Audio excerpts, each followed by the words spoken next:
Welcome back to Primility Primer, your twice weekly reminder to practice keeping your pride and humility in balance so that you can manage your emotions and make your next decision a better one. Still working on getting that new tagline out there naturally to begin. But thank you all for listening.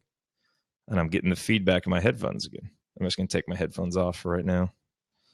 I don't know why I'm getting feedback in there, but we will see. Okay, so this is what happens when you try out something new here.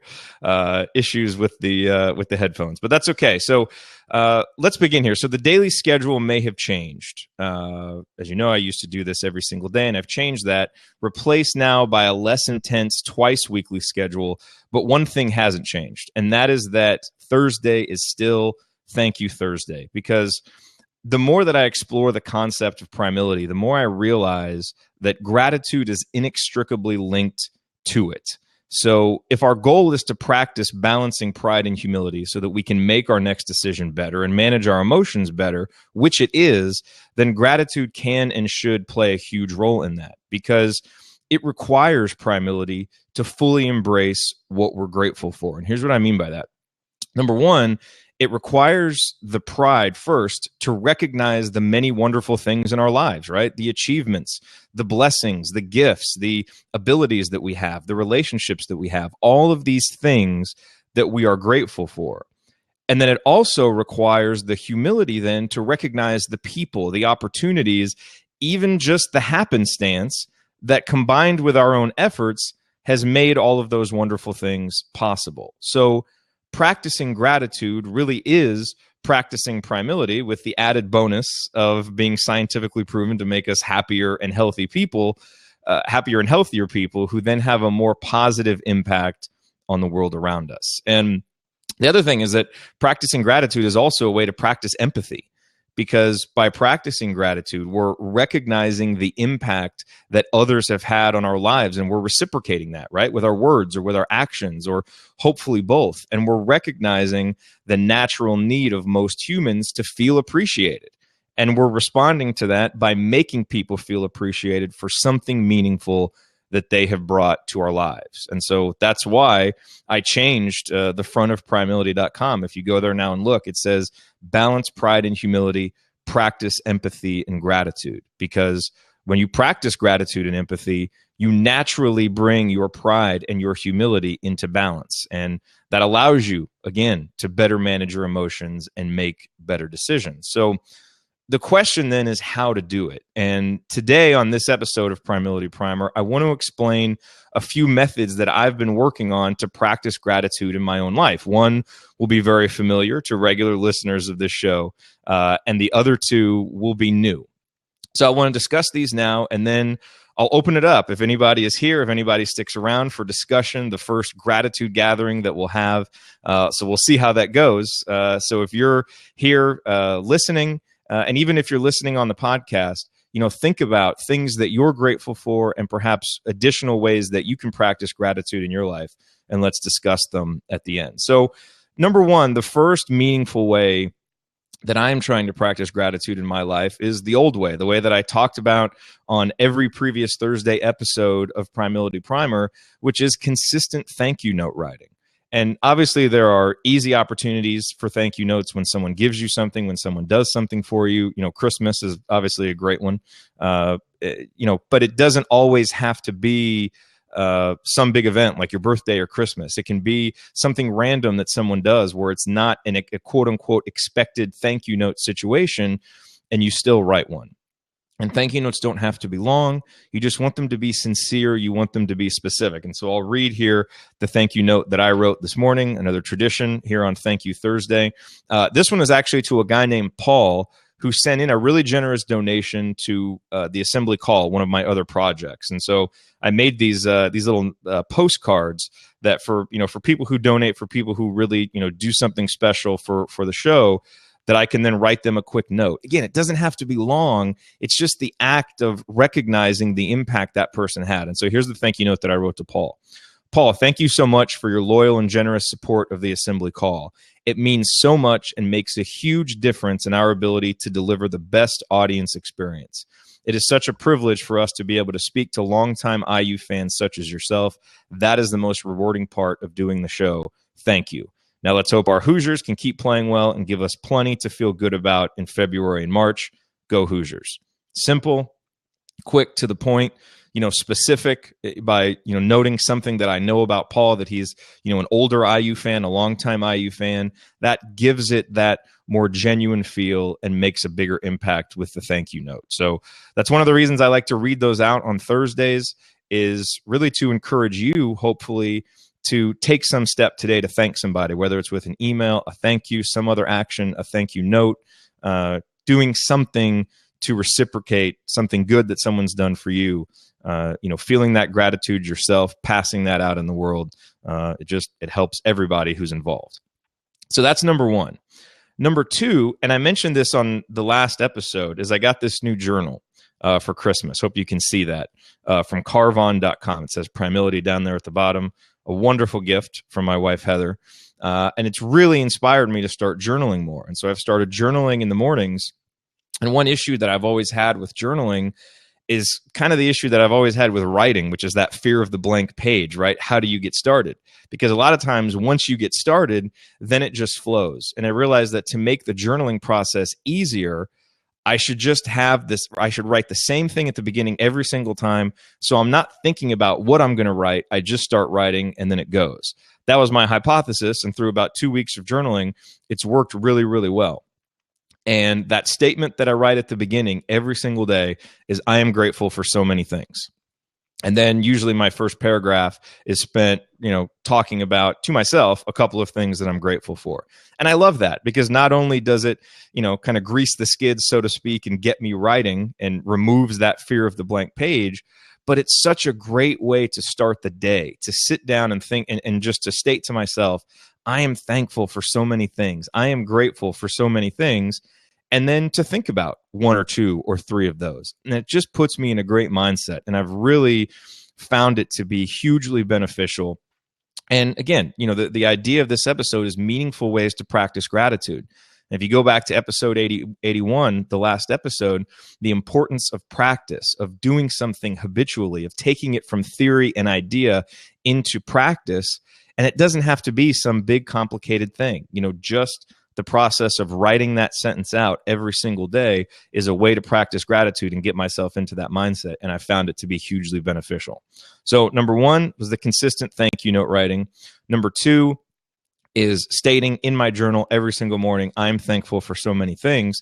And then number three is something new that Heather and I are trying. It's something I've thought about for a while, but it's one of those things that kind of has felt awkward to do. And so I had to get past that. And that's saying a blessing before every meal. Now, I would consider myself spiritual, but not religious. And so I have never been one, and my family growing up, wasn't one necessarily that said a blessing before meals. And yet I've always found it to be a really rewarding experience when I do. Heather's family, before they eat, they always say a blessing. And again, for me, it's never been meaningful from a religious perspective. And maybe it is for you. And if it is, that's great. But for me, it's always been more meaningful from a gratitude perspective. Because it's so easy to take for granted, hey, every single day there's food on this table. I can go to my fridge and get breakfast and get lunch and get a snack anytime I want to. And when you step outside of your own world and think about how many people would be so grateful for that, and yet sometimes I will find myself cursing all of the choices I have because it will lead to me overeating or snacking when I don't want to eat. And it's such a mindset shift that should happen there, to be grateful for what we have as opposed to, looking at it from the other perspective. And I've kind of been in this mindset of wanting to watch my weight, wanting to lose some weight. And that will, of course, bring in all of these conflicting thoughts and feelings. But I realize it's really, really just dumb and ungrateful and wrong in so many ways to not appreciate this incredible basic human need of food and nourishment that I have been fortunate in my own life to always have. And for the vast majority of my life, have always taken it for granted. And so, kind of the hard part was figuring out what we were going to say. And it's still a little bit of a work in progress, but essentially for the last couple of meals, Heather and I have sat down, and before we've eaten, we've said, thank you for this food that we were about to eat and for this time that we have to spend together. We will eat it slowly, and we will enjoy being fully present in this moment. Short, sweet, to the point. For me, it's a good, I wanted that part in there about eating it slowly. Also, it is a way to appreciate your food, and because I eat too fast. And so it's a good reminder for me on that. But more than anything, again, it's about recognizing that all of the blessings that have to happen to have that food there and to have the time to spend together, right? I mean, there are so many reasons why, who knows why Heather and I might not be able to enjoy dinner together last night. And we should appreciate that and be fully present in the moment and appreciate our food. And so, again, it's one of those things that felt really awkward the first time we did it. It felt a little bit less awkward. And hopefully, as we do it more, it'll just become a more natural way that we do things. And it's one of those that, for me, as I project forward of someday being a father and wanting to just, I guess, institutionalize gratitude in my family to a certain extent, I think that's a great way to do it. And so that is another meaningful way that I'm trying to practice gratitude. So again, those three ways: consistent thank you note writing, stating I am grateful, I am thankful for so many things at the beginning of every day in my journal, and then a pre-meal blessing. Again, not a religious-based pre-meal blessing, just because for us, that's not, what works for us. That's not our thing. But not getting caught up in that and realizing that, even a religious-based pre-meal blessing is about gratitude. It's about, being thankful. So I don't know who we're saying thankful for or who we're saying thank you to, but all of the forces responsible for us being able to sit and eat that food and spend that time together, we are grateful for, and that's who we're saying thankful for. So my questions to you now, and if you are listening on the podcast, I would love for you to go to primility.com/Facebook, join our Facebook group.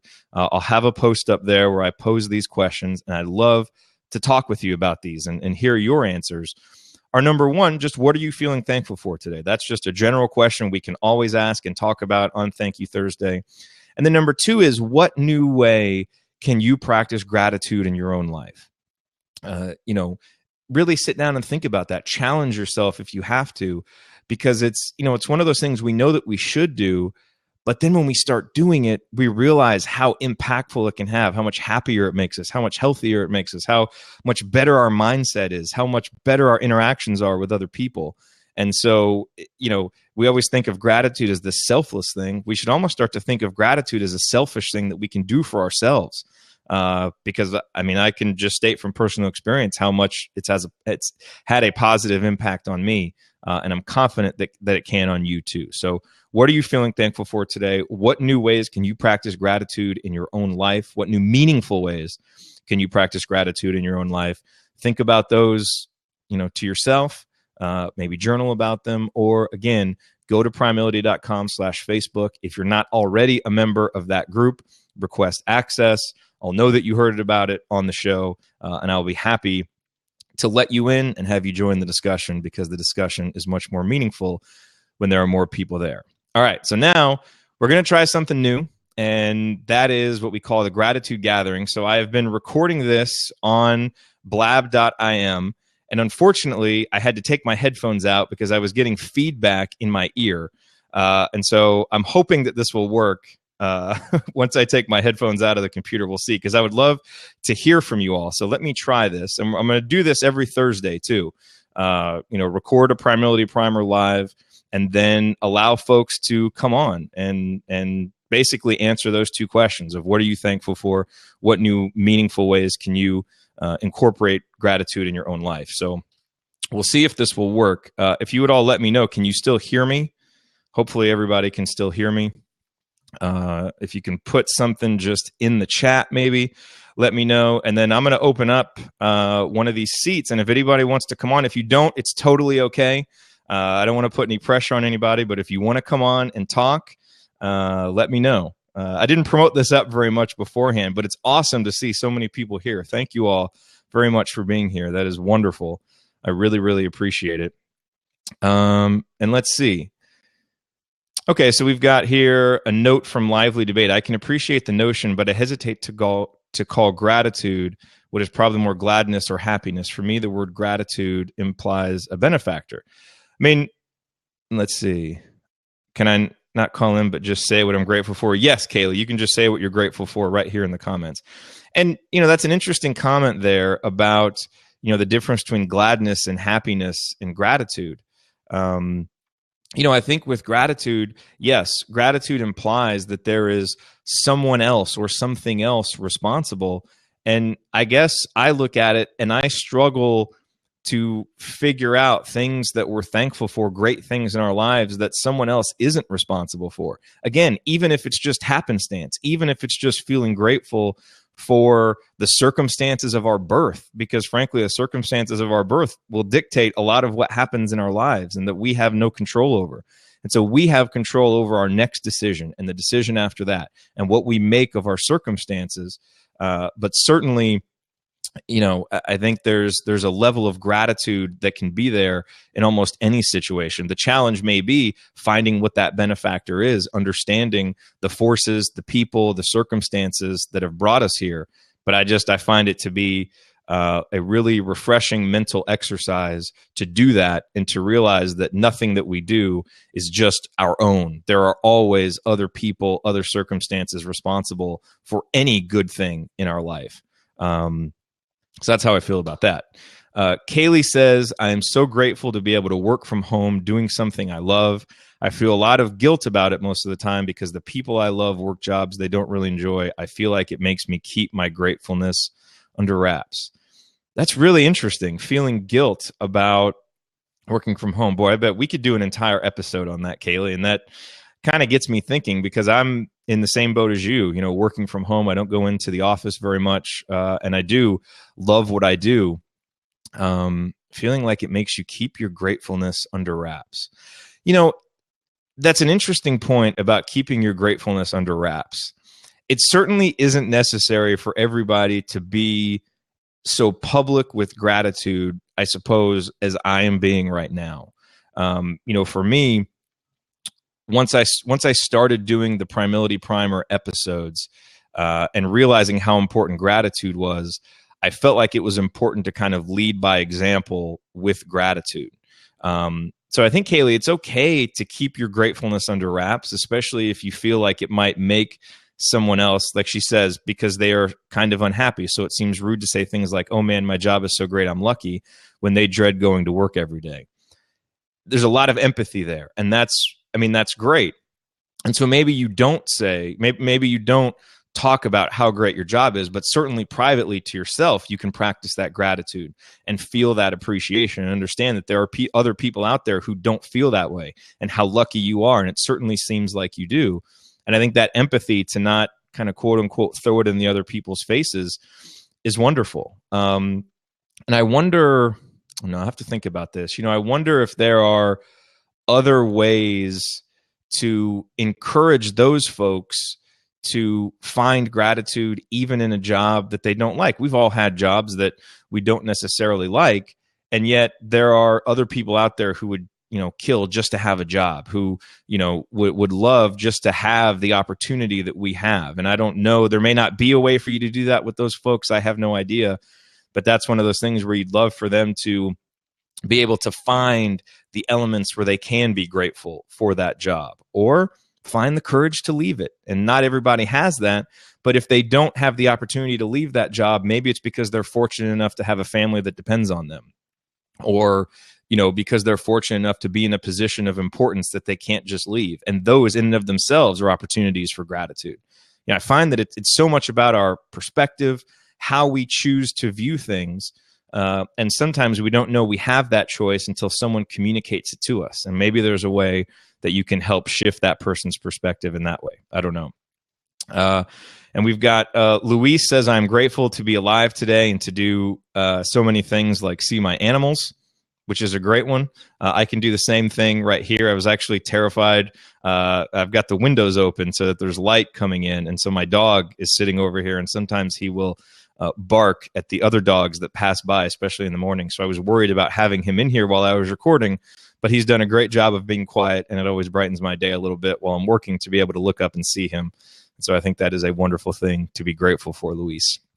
If anybody else has anything they are grateful for, and also I would love to know any new meaningful ways that you feel like you can practice gratitude in your life too. Whether you put them here, email me, jared@primility.com, or again, you can go to facebook.com/primility and join the discussion over there. Kaylee says her dog is in her office with her too. Yeah, it's great. Having, that's one thing about working from home is it can be very isolating sometimes. I've been fortunate that, Heather's been home a lot lately, which is really nice to have her here during the day. But when she's not, it's always nice to have my dog, my trusty companion there. People who don't have dogs may not get that, but it does. There is a presence. It's almost like a person being there with you. So Luis says in Guatemala, they cannot take their dogs to work with us. So yes, but when you work from home, your dog can always come to work with you. All right, everybody. Well, thank you very much for joining me. My apologies for a bit of the rockiness at the beginning. I don't know why I've had these issues with Blab giving me feedback in my ear when I wear my headphones, but that's okay. We will get it figured out. We'll be doing this every week, 8 o'clock Central Time, 9 o'clock Eastern Time. I'll be recording that Thursday's Primility Primer live right here as a Blab, and then we'll open it up for discussion, whether you want to discuss in the comments, whether you want to hop on video and come on. And if you do that, your audio might make it into the podcast too. So I really want this exploration of Primility that we do every Monday and Thursday to be much more collaborative, because it is your perspectives, your stories that add so much color and so much perspective to what we're doing. And so I really want to give everybody who listens an opportunity to chime in and be part of the discussion. Thank you all very much. I will talk to you on Monday with our next episode of Primility Primer. Until then, keep on balancing your pride and humility. Keep on practicing balancing your pride and humility. And I'll talk to you on Monday. Wrist bump.